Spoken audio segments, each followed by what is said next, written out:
Bonjour à tous, vous avez envie d'entreprendre de manière durable et responsable?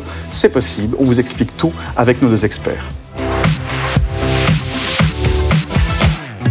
Étienne Oulotte, je suis expert en accompagnement d'entreprises en durabilité. Je travaille à Bruxelles Environnement, l'administration de l'environnement et de l'énergie.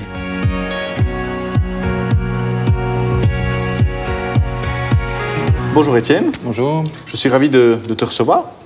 On va parler maintenant durable et opportunité. Tu penses que ces deux concepts cohabitent bien ensemble?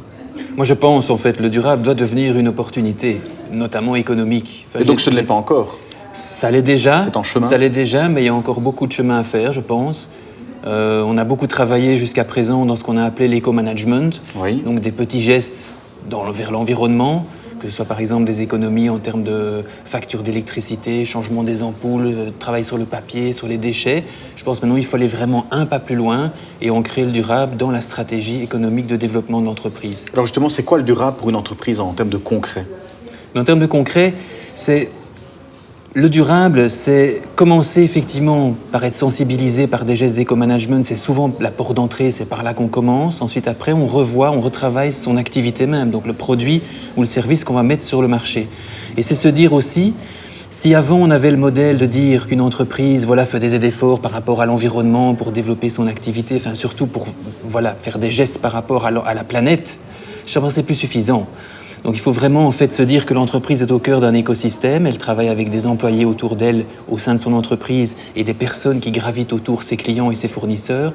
Elle travaille dans un écosystème, dans un environnement où elle va pomper ses matières premières, où elle rejette des déchets et donc on doit tenir compte de tout cet écosystème et elle doit en tenir compte pour travailler. On a interrogé pas mal d'entrepreneurs et souvent ils nous disent en fait, moi je ne comprends pas très bien le lien entre le durable et le rentable. Et donc comment est-ce que je peux faire du durable une opportunité, une source de développement pour mon entreprise? Donc la durabilité, c'est une question de bon sens, c'est une question d'être convaincu d'abord qu'il faut faire quelque chose, c'est une question de se fixer des bonnes priorités, il faut des priorités économiques. Donc les gestes d'éco-management dont je parlais avant, ils sont importants, on commence par ça. On peut par exemple imaginer faire un rapide diagnostic de l'entreprise, se dire que mes factures d'électricité, par exemple, si on prend un revendeur qui est un coût alimentaire, pour moi, et il travaille avec beaucoup de stockage, de frigo, donc il a des consommations énergétiques énormes. Donc il va se dire, je vais aller voir directement là-bas si je ne peux pas faire des efforts pour économiser de l'argent. C'est ce qu'on a appelé les gestes d'éco-management, mais prioritaires, les fameux quick wins. Donc on gagne rapidement. Et une entreprise, on a combien selon toi? Il y en a peut-être 10, 15? Il y a beaucoup de quick wins? Il n'y en a pas énormément qui rapportent à court terme, rapidement. Voilà, parce que le problème qu'on a, c'est quand on laisse la durabilité sur une base volontaire, on va spontanément aller vers ce qu'on aime. C'est peut-être pas la priorité d'une entreprise. Donc on peut aller, imaginons une entreprise qui se dit « je veux travailler sur le papier recyclé », c'est très bien, c'était peut-être les vieilles notions du label et des gestes d'éco-management qu'on avait avant, mais en fait le papier ne représente peut-être rien comme consommable au niveau de l'entreprise, donc on travaille sur autre chose. Nous on fixait comme ça les choses, diagnostic rapide, on vise les quick wins sur lesquels on travaille et l'argent qu'on gagne, parce qu'on parle toujours de finalité économique quand même dans l'histoire, même si ce n'est pas que ça le durable, mais l'argent est réinjecté dans une réflexion plus profonde sur le modèle économique. Je reviens avec mon revendeur alimentaire.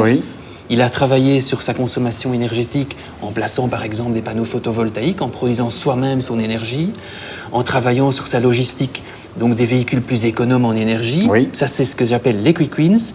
Après, on revient vers le core business de l'entreprise qui est vendre des aliments, acheter et vendre. Et là, vous accompagnez, il y a moyen. Et là, on accompagne. Et là, la durabilité, elle est moins évidente. C'est plus compliqué pour une entreprise de comprendre quoi faire. On me dit souvent que le choix du durable est tout d'abord une motivation marketing. Donc ça veut dire que les entreprises choisissent de faire du durable parce que ça fait bien et ça fait joli. Tu penses que les choses changent? Est-ce que vous les accompagnez pour justement tangibiliser ça?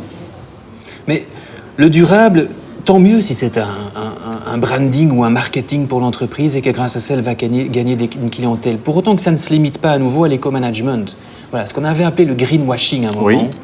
Voilà. Il y a 10 ans, on parlait que de ça. Il faut sortir de ça. Voilà. C'est vraiment travailler sur son core business, sur son activité et essayer de faire des choses. McDonald's a changé pour ça son logo. Il est passé de rouge à vert pour faire croire qu'à l'intérieur, tout était green. Voilà. Mais ça, c'est ce qu'on appelle alors du marketing en plein. C'est un changement peut-être de logo ou de branding. C'est vraiment pas suffisant. Mais on ne peut pas dire qu'on peut être opposé au greenwashing. Je pense que c'est une étape peut-être indispensable pour déjà avoir une sensibilité. Au moins, ça veut dire qu'ils réfléchissent. Déjà, c'est positif, ils réfléchissent. Mais non, après, il faut aller beaucoup plus loin. Voilà, la chaîne de valeur, les fournisseurs, donc, par le où choix. commencer? Donc, c'est clair, pour moi, la question que je me pose, c'est qu'aujourd'hui, je suis un entrepreneur, je t'entends, mais par quoi je commence?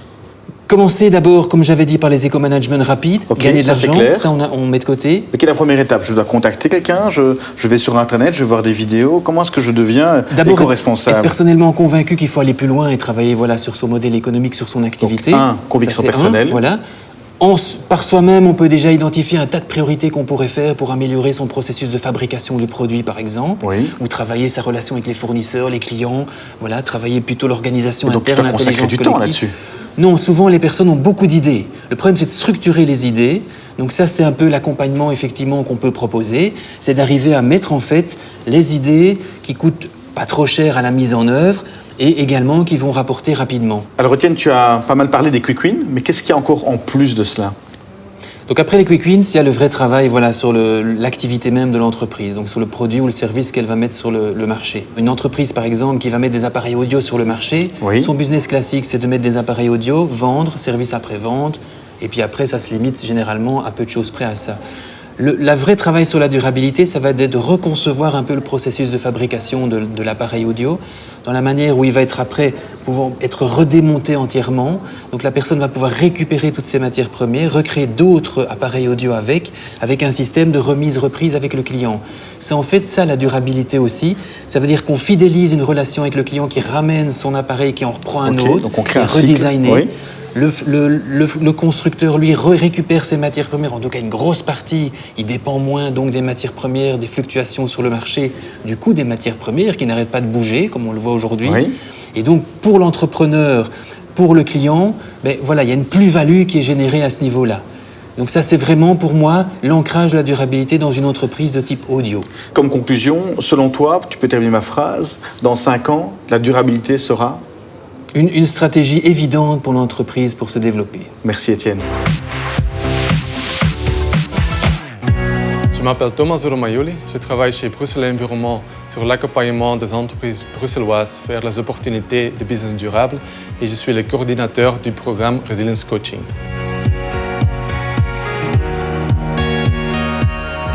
Bonjour Thomas. Bonjour Jean-Olivier. Ravi de te retrouver. On a entendu ici Étienne qui nous a vivement parlé des opportunités du potentiel du durable.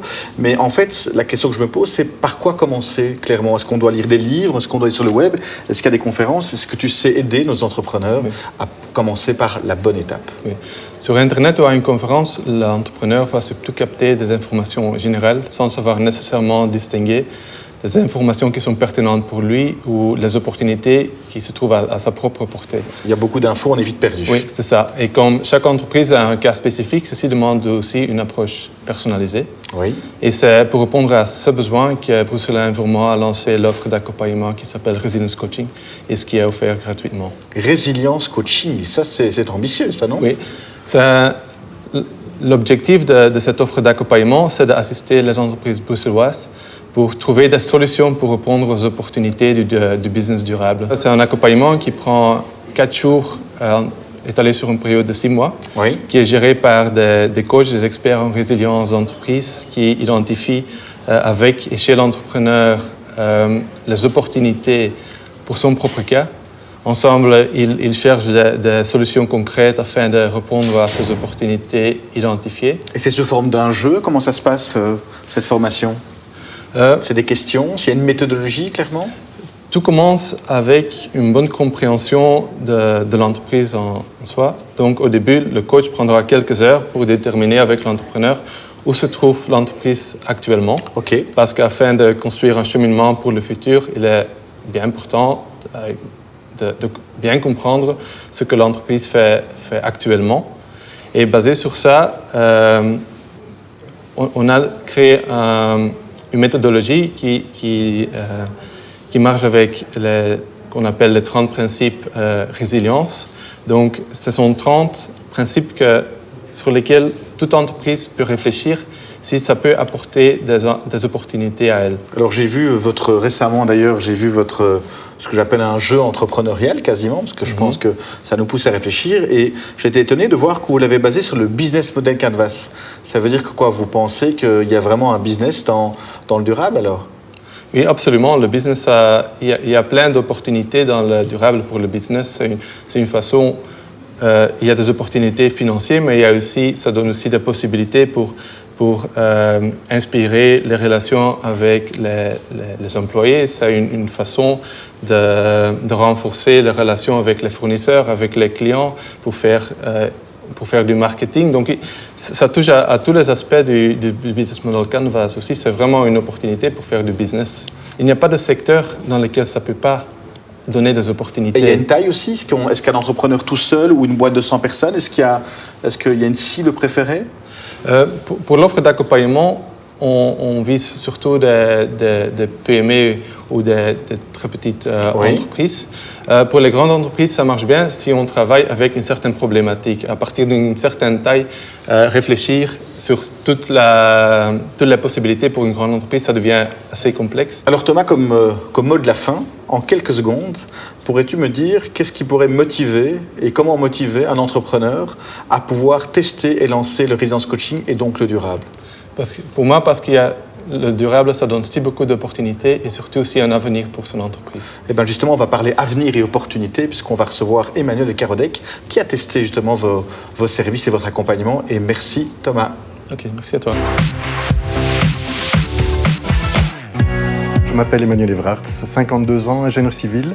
J'ai participé en 2004 à la reprise de Carodec avec un associé. C'était destiné à devenir un négoce en matériaux de construction durables, respectueux de la santé.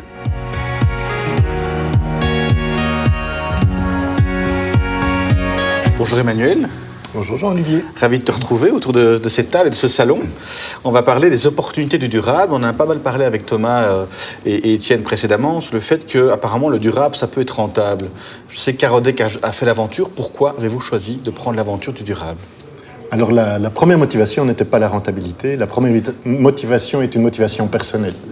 Ça fait partie de mon histoire. D'abord, la naissance d'un enfant, le premier. Et se poser des questions, se dire tiens, qu'est-ce que je fais là ? Qu'est-ce que je vais laisser comme planète à mon fils ? Et ça a été un premier révélateur. Et puis j'entame ma carrière et je suis confronté à un problème grave de santé d'un des ouvriers de l'entreprise de rénovation où je travaille. Et là, c'est un petit séisme, je vais dire. C'est de se dire tiens, est-ce que moi, je peux vivre, travailler, avoir un salaire et détruire la santé, sur la santé de mes ouvriers. Et là, ça a été le déclenchement de tout un projet qui a permis de reprendre un négoce en matériaux de construction, de dire tiens, on va le transformer, on va développer les matériaux respectueux de la santé, des gens, de la planète, et de se rendre compte que pour l'entreprise, ça amène plein de choses positives. Alors oui, alors tu as un déclic personnel. Selon toi, c'est quoi le déclic qu'un entrepreneur devrait avoir, hormis peut-être les raisons personnelles, peut-être un déclic professionnel ? Est-ce qu'il y en a pour se lancer dans le durable ? J'ai envie de dire que concrètement, ça part souvent d'un déclic personnel, mais le fait de l'expérimenter, oui, ça devient un déclic professionnel dont on ne veut plus changer. C'est-à-dire que ça va amener, en tout cas dans le cadre de la construction, que moi je connais bien, ça va amener une telle ambiance de chantier différente au niveau de la qualité de l'air, de la qualité de ce que l'on touche, de nos fins de journée où on n'est pas agressé par des matériaux, que l'entrepreneur il va y revenir, il va se dire mais c'est plus possible de travailler autrement quand on a goûté à ça. Alors pour Carodec, c'était quoi en fait cette initiative concrètement ? Ça a changé quoi dans l'entreprise ? Ça a changé tout, ça a changé, on se rend compte que ça change la motivation d'abord de toute une équipe, c'est la motivation d'un patron, d'associés, mais c'est la motivation de toute une équipe qui ne fait pas que vendre des matériaux. Finalement, on ne se dit pas je viens le matin pour vendre des matériaux, mais je viens pour faire en sorte que les maisons soient plus habitables, que les gens respectent plus leur santé, et ça devient un vrai projet ambitieux et qui dépasse largement le projet d'une vente d'entreprise. Et donc justement Emmanuel, est-ce que tu crois que c'est possible de faire cohabiter le durable et la croissance ? Et pour Carodec, ça s'est matérialisé comment ? Moi, j'ai envie de dire, c'est pas le fait d'être possible, c'est une nécessité aujourd'hui. Il faut plus de durable dans l'économie, il faut plus de durable dans les entreprises. Et en plus, Je suis confronté à des entrepreneurs qui sont en perte de sens, je suis confronté à du personnel qui est démotivé, des professionnels, des patrons qui se plaignent de la démotivation de leur personnel, et on a un extraordinaire projet qui est de mettre du durable dans les entreprises, qui va donner du sens, qui va donner de la cohérence et qui va amener plein de positifs, plein de motivation et du personnel vraiment impliqué. Mais donc quoi, le durable, c'est une façon de motiver son personnel, mais si je dois revenir sur le créneau, c'est la croissance, est-ce que tu penses qu'on peut vendre mieux, est-ce qu'on peut croître en y implémentant du durable ? Alors c'est une croissance différente, qui va impliquer des matériaux différents, Oui. produits avec une énergie différente, qui sont plus locales, produits localement, et donc ça va être une autre économie. Je pense qu'on ne sera privé de rien dans cette économie-là, mais on aura gagné le plaisir, on aura gagné de la motivation, on aura gagné du sens, on aura gagné de la cohérence, que du bonheur. Magnifique ton monde. On a parlé avec justement Thomas et Étienne de la résilience. Est-ce que c'est un mot qui te parle, la résilience justement ? Parce que c'est un mot qui apparaît souvent dans le durable. C'est-à-dire qu'on se rend compte aujourd'hui qu'on atteint toute une série de limites, qu'on atteint toute une série on est confronté à toute une série d'enjeux, et la résilience est un enjeu pour notre économie. Sinon, demain, il y a beaucoup de choses qui vont s'arrêter faute de. Et c'est aujourd'hui qu'il faut commencer à changer, et c'est aujourd'hui qu'il faut prendre d'autres directions, et c'est aujourd'hui qu'il faut prendre les décisions. Et le durable est là pour nous aider. Alors Emmanuel, on a interrogé pas mal d'entrepreneurs pour préparer l'interview d'aujourd'hui. Donc je t'invite à choisir de me montrer du doigt une des fiches qui serait une des fiches questions d'autres entrepreneurs à toi.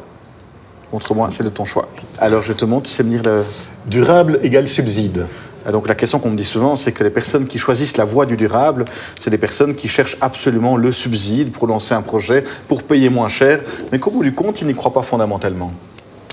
Alors, je vais dire pourquoi pas. Chaque pas qui est fait dans le sens du durable, qu'il soit motivé par un subside ou qu'il soit motivé par une intention personnelle, est un bon pas. S'arrêter au subside et ne pas aller au-delà serait dommage, évidemment. Mais si c'est une porte d'entrée pour l'entrepreneur de se lancer dans un business durable, c'est évidemment une opportunité incroyable de faire évoluer son business, de faire évoluer son entreprise. Parce qu'effectivement, on me dit souvent que de lancer un business sur base de subsides, ça ne tient pas la route. Donc, est-ce que chez Carodec, vous avez fait comment Mais donc, c'est clair que le risque, c'est qu'on s'arrête là et qu'ils disent, voilà, parce que j'ai des panneaux solaires subsidiés sur mon entreprise est durable. Donc, c'est évidemment pas le cas, ça ne suffit pas. D'ailleurs, une entreprise est-elle durable un jour ? Donc c'est un chemin, c'est une évolution, c'est une remise en question permanente. J'insiste sur le fait que le durable, c'est du 360 degrés, c'est-à-dire c'est tellement concret que c'est à la fois décider de quel café je vais offrir à mes clients. Est-ce que c'est un café Fairtrade, bio, local. Voilà. C'est peut-être les vêtements professionnels que j'offre à mes ouvriers. Est-ce que c'est du coton bio ou pas ? C'est aussi comment je vais transporter les choses. Nos clients ont été surpris de voir des matériaux arriver à bicyclette sur chantier. C'est quand même assez exceptionnel. Mais on ne sait pas tout transporter, on est d'accord, le durable n'est pas mal partout. Oui, on n'envoyait pas les blocs béton à vélo. Je n'invite pas à travailler pour toi, surtout à la montée. Quoi. Donc, mais ça veut dire que ça peut toucher tout, et ça touche tout, en fait. Et donc c'est un chemin... avant de satisfaire les 360 degrés, il faut des années. Et donc je dirais que tout le chemin qu'a fait Carodec, qui fait qu'il est, je vais dire, exceptionnel quelque part par rapport aux autres négoces, fait que, j'ai envie de dire, c'est pas encore une entreprise durable. Il y a encore tellement à faire. Il y a toujours à faire. Et on peut toujours aller plus loin. Et puis il y a des nouveaux matériaux qui arrivent aussi. Il y a des nouvelles techniques. Il y a des nouvelles organisations logistiques. Donc on peut toujours améliorer. C'est un chemin, c'est un choix de chaque matin. C'est un choix de vraiment donner du sens et de la cohérence au quotidien, dans son boulot, de se dire, tiens, qu'est-ce que j'ai fait hier que je peux encore faire et que je peux encore faire mieux aujourd'hui. Alors, on a pas mal d'entrepreneurs qui vont peut-être vouloir se lancer. Ce sera un peu le mot de la conclusion. Qu'est-ce que tu leur dirais à ces entrepreneurs qui n'ont peut-être pas cette idée du durable en tête et qui veulent peut-être créer, soit modifier leur entreprise, la transformer vers le durable, soit créer une entreprise dans le durable? C'est quoi le conseil que tu leur donnerais ou les conseils pour pouvoir réussir cette voie? Alors moi, je pense que la première chose, c'est ça doit avoir du sens pour eux. Ça doit leur apporter du plaisir, parce que s'il n'y a pas le plaisir, ils vont mettre leur panneau solaire, puis ce sera oublié et on n'en parlera plus. Ça doit être quelque chose qui les touche au quotidien. Je pense qu'il est important pour l'entrepreneur d'ouvrir les yeux simplement sur ce qu'il fait et de se remettre en question. Il n'y a pas pire que les certitudes sont des murs, en fait, qui nous empêchent de bouger. Et donc, il doit regarder son business, voir là où il y aurait des améliorations possibles et voir quelle motivation il met dedans. Mais je dois dire que pour moi, le fait de pouvoir me regarder dans la glace tous les matins en me disant « Aujourd'hui, tu vas faire que le monde est encore un peu meilleur qu'il n'était hier », c'est une motivation. Le plaisir que j'ai à côtoyer des gens dans une relation, je veux dire, c'est une relation durable aussi avec les fournisseurs, avec les travailleurs, avec les associés, avec les administrateurs. Je veux dire, on vit dans un autre monde et on a plaisir à se lever le matin pour le côtoyer. Emmanuel, merci pour ces premiers conseils. Tu n'en aurais pas encore un petit dernier à nous donner avant de repartir ? Moi, je conseillerais à l'entrepreneur d'impliquer ses travailleurs. Je suis sûr qu'eux ont certainement des idées que lui n'a pas et ils auront l'énergie de la mettre en place et ça va augmenter la motivation et ça va changer l'énergie de son entreprise et il en sera très content. Merci Manu. Et maintenant, place au récap. Faire évoluer son entreprise vers le durable, ça change tout. La motivation de votre équipe augmente, vous devenez une référence et vous ajoutez du sens à votre entreprise. Commencez par des quick wins, ces petits changements qui offrent rapidement de grands effets. Mais si vous voulez ancrer le durable dans votre stratégie d'entreprise, repensez complètement le service ou le produit que vous mettez sur le marché. N'hésitez pas à vous faire aider par des experts. Impliquez votre travail dans cette transition car ils sont souvent porteurs de nouvelles idées. Et n'oubliez pas qu'il existe des subsides pour vous aider à faire le premier pas. J'espère que ce récap vous a bien aidé. Je vous rappelle que sur le site de Wikipreneur, vous pouvez retrouver l'ensemble des vidéos et surtout tous les trucs et astuces pour pouvoir se lancer.